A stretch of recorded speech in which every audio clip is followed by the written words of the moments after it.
Hey everyone, Jay from Whiskey Raiders here. Gonna go ahead and talk about today. We've got a quick hitter. This is about the Pinhook Blend that's going on sale Monday, September 12th.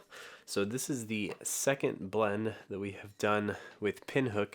And typically I write these things up, but things have been a little bit crazy these last couple of weeks. We've got a couple really big releases going. So I figured that we would just go ahead and chat about it real quick. You'll notice this one's brand new. Got an open guy upstairs, but I figured you guys would want to see the complete bottle. This also comes with an informational card, just like the first Pinhook did last year. So last year was purple, had a purple card. This year will be gold. We'll have a gold card as well. And there's a couple of details about this blend. So this guy is a little bit higher proof than last year. We've been doing these at true barrel proof. We were the first group to get to do one last year. Obviously, since then, many groups have done that. We're back again with this bottling just shy of 60% ABV. Last year, we did a blend of 3 Castle and Key bourbons. This year, we did a blend of 5 Castle and Key bourbons. 3 of them are cresting the 5-year mark, so about 5.5 years, I want to say. And then we also have 2 barrels that are 4.5 years. We went ahead, we tasted a whole bunch of barrels. I'll get to the full story here in a second. But, long story short, the 4-year barrels that we picked to include here, we're actually tasting better than some of the older barrels we have in the mix. And I will always go for a better tasting whiskey over kind of a stat check on paper.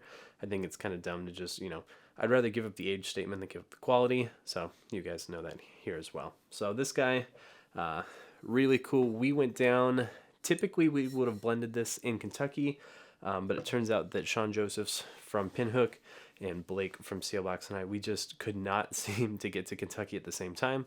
So Blake had a great idea to come on down kind of to where he lives, down in Florida. We did a weekend in Jacksonville, kind of made a weekend out of it, did some blending, some tasting, over a weekend and had a good time. So kind of an interesting place to be doing blending, but down there is Manifest Distilling. If you have not checked them out and you're in the area, definitely go there. They've got an awesome team. They've got some really good spirits, really good time, and they had, most importantly, a really great facility for us to blend in.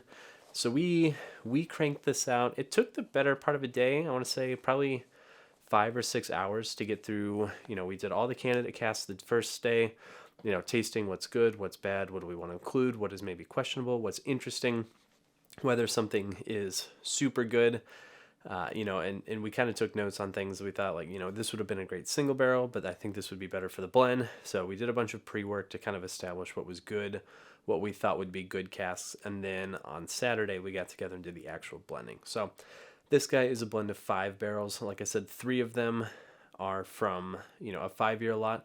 All of these were distilled at Castle and Key. We're not doing any MGP for these Pinhook products. This is all Castle and Key, which I think is really cool.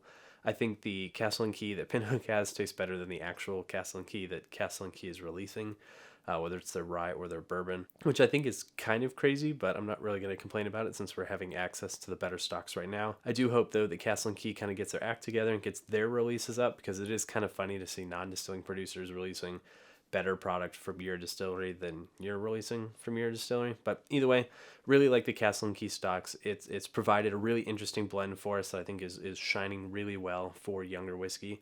And it's kind of nice to buck the MGP trend. We do a lot of MGP. I really like MGP. MGP gives us access to really strong whiskey at a good value, but it's good to break things up.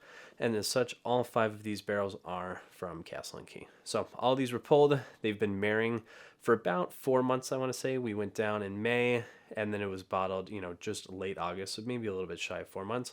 Bottled on up. This guy yielded just over 1,000 bottles, so plenty to go around. This is a big attempt for me to make sure that we don't sell out of everything always in the first week. I really like when product can stick around for people, whether they're new to the program or, you taste it and you want a second bottle. That happens a lot.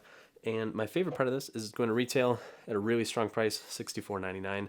Have confirmed that with the retailer. It's a great whiskey for the price. It's a great whiskey, period. I really like that we get to offer these at the sub $70 mark, and the volume helps with that. So pick one up. Let me know what you think. This has big notes of peach cobbler, black tea, sweet tea, a nice clove-based baking spice. There's light sweet oak on the back palate. I wouldn't call it like a cornucopia of fruit, but it's very fruity. It's got a nice vanilla bean finish. nice and sweet, light. It preserves a lot of the elements that we love from the first blend, and it's a little bit older, brings in some of those oak notes, a little more complexity, and the finish really benefits here. So if you tried last year's and liked it, definitely pick up this year's. If you missed out on last year's, definitely pick up this year's to kind of see. And I'm curious for your thoughts. We'll do this year after year. We'll get bigger, we'll get older. I really like these Castle and Key stocks, and we had a great time making it. So I'm glad. Check it out. We'll go live at noon on Monday, September 12th, noon Central. Go over to whiskeyraiders.com or find me at rbourbon.com for the release information. And if not, it will also be in your inbox today, Monday, September 11th, as part of the preference survey reminder. So go ahead and grab one. Let me know what you think. Hit me on Instagram, take that review, give me your thoughts, tag me in your pictures. I would love to see it as you guys open these, and I hope you enjoy this as much as I do. So thanks, guys. Catch you, and we'll see you tomorrow for release.